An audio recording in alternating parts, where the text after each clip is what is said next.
kamong tanan nga gikapuyan o gibugatan sa inyong gipasan kay papahulayon ko kamo. So sa diyang bugat na mga problema nga atong gipasan, ayo kalimot nga na si Lord.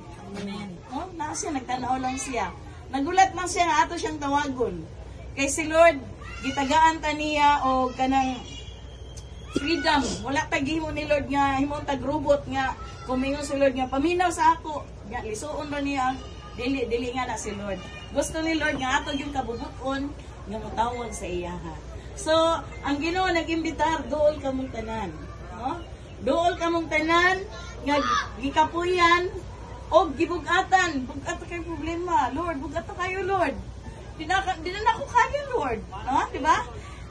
Gibugatan sa inyong gipasan. No? Meaning na, matagusan nato, lahi-lahi tag problema, lahi-lahi tag gipasan. Pero ningon si Lord, invite, dool kamong tanan, nga gibugatan, o gikapuyan.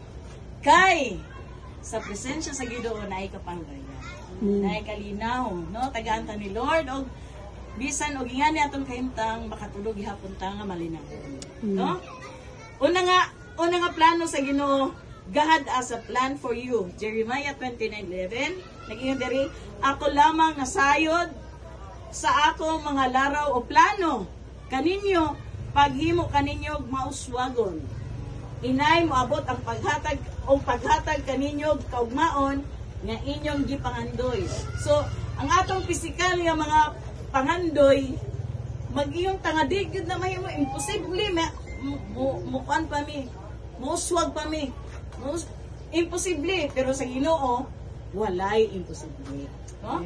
Kaya ang tanan, hulma na sa una-una sa Dios. So, wala mi nag-expect nga maabot ni diri sa inyong lugar. Actually, karon pa yun ni kami diri. Sige na ko kadungog og loyon da. Pero karon pa yun binakani diri. Pero mo na nga naay plano si Lord nga nang niabot ni diri. No? Ikaduha, God will make your storm calm. Kung naa ka sa mga problema, ang Ginoo makahimo sa pagkalma sa mga bagyo sa aton kinabuhi. No? Natin mga bagyo. Big bagyo sa kinabuhi, maabot. Laylay tag mga bagyo, pero pwede na himuon ni Lord nga mo kalma. No? Pwede niyang paundangon. Ikatulo, kung dili na ta makalahutay, ang Ginoo may atong kusog. Proverbs 3:5 and 6, ingon diha, salig sa atong buhi nga Dios, ayaw pagsalig sa imong kaugalingon. Sa tanang butang inhon nato sa Lord. Mao man gusto ni Lord. Ngano usahay natay mga problema. Kay gusto ni Lord nga makahinumdum ta nga naa siya. No? Ingon siya, gusto ni Lord nga mosalig ta niya. Dili ta magsalig sa atong ka-uptake or ka-gwapo, ka-bright, dito magsaligan na. Magsalig ta sa Ginoo. No? Ikaduha, ikaupat. Forgive as Christ has forgiven you. Usahay nga naman. Usahay atong kasing-kasing, puno sa pagdumot, puno sa kasuko, puno sa mga tao nga di na ito mapasaylo. Usana nga mahimo na itong babag. No?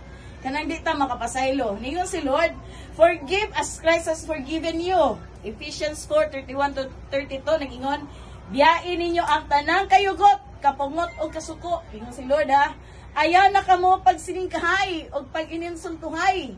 Hikalinti ang bisan unsang kaligot-got, pagkaluy anay hinuon kamo, o pagbaton sa malumong kasing-kasing.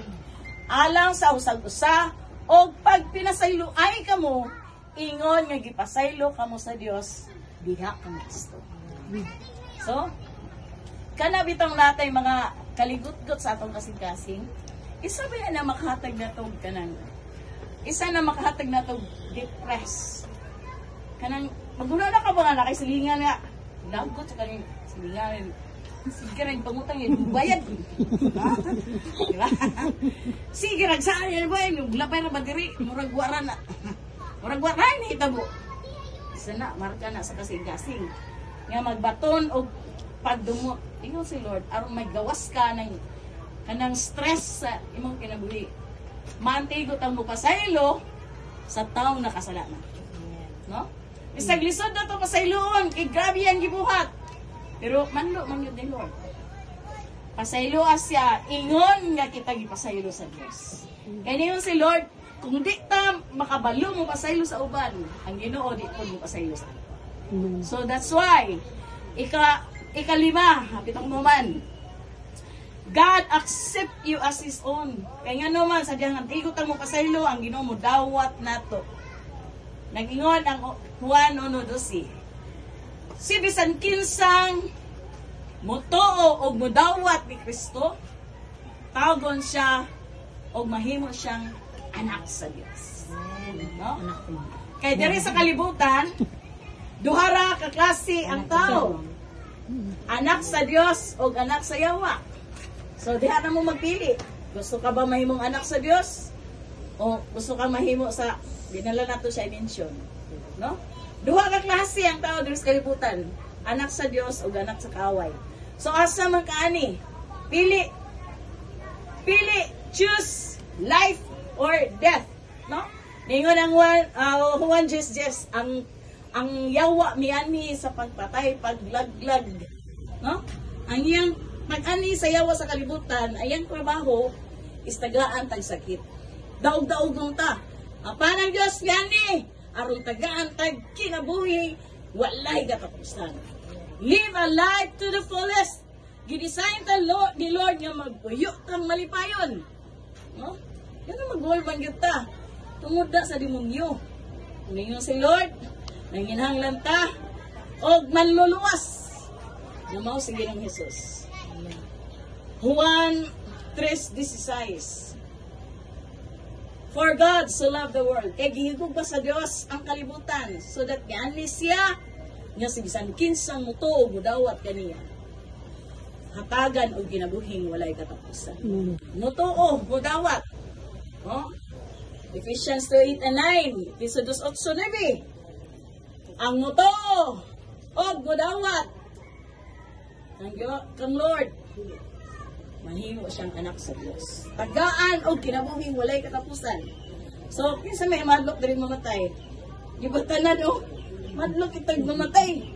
Bahala gani ko isudan basta naibugas. Kay gusto tang magpakabuhi. Kay gusto tayo taas nga kinabuhi. Pero, diri sa kalibutan, walay forever. Ang tanan, ikaw, kita tanan diri, mga matay kita. Pero, lain-lain tag-appointment. Lain-lain taog. Lain-lain, dili ta magdungan. Lain-lain tag hinungdan kung saan klaseng kamatayan na itong masinati. Pero nakanindot niya, nga bisan og mamatay ta, naatakang mo.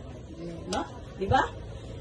Ma-experience na itong eternal life. No? Eternal life. Ang saan na ni? Nawato na ito si Ginoong Jesus.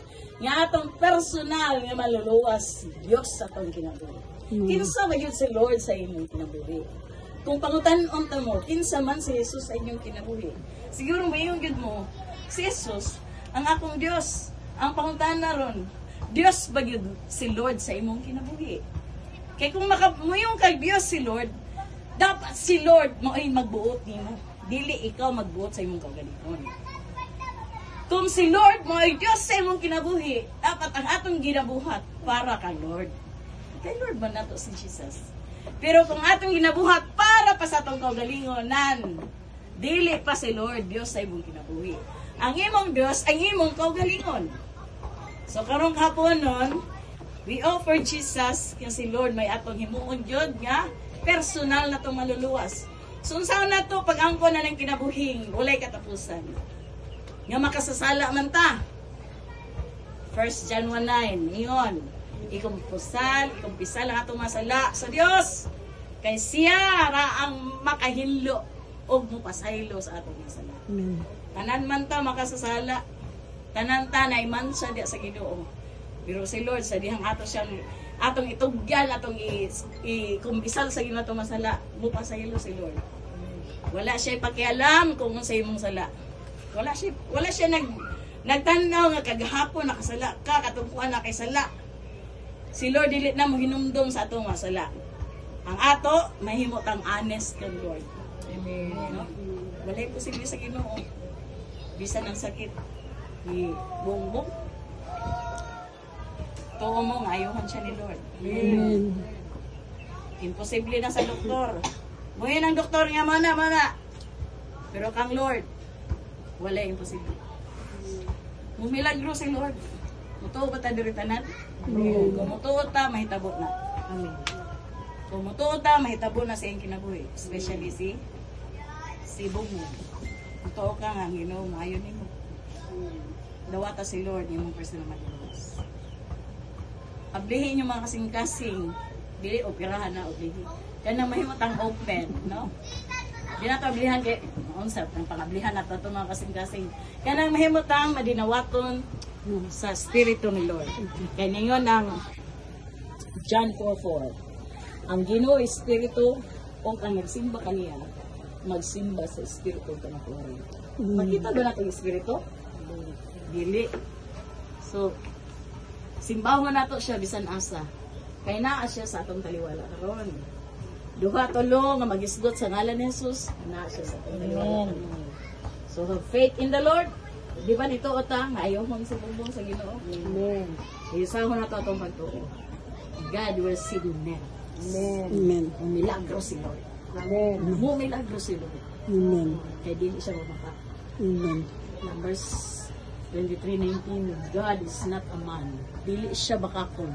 Dili siya pareha sa tao nga mag-usab ang mga Ginoo siya. Kung sa iyang isulti, mahitabo ka na. Amen. Salig na ni Lord.